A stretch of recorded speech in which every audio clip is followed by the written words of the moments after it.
আমাদের অধিক রিজিক দিয়েছেন, যাতে আমরা আল্লাহ রাস্তায় এই রিজিকগুলো খরচ করি পরিবারের দেখাশোনা করা, অপরের সাহায্য করা এবং জান্নাত লাভের আশা করা।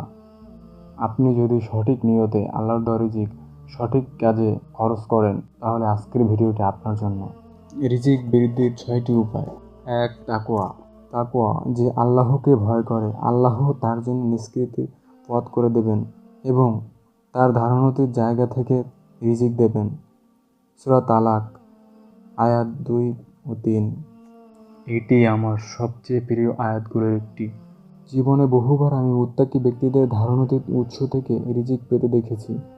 এটা আল্লাহর ওয়াদা এবং আল্লাহর ওয়াদা অবশ্যই সত্য। এবং বিপদ ও পরীক্ষার মুহূর্তে তাকওয়ার উপর অবিচল থাকা, তাকওয়াই সাফল্যের চাবিকাঠি। 2.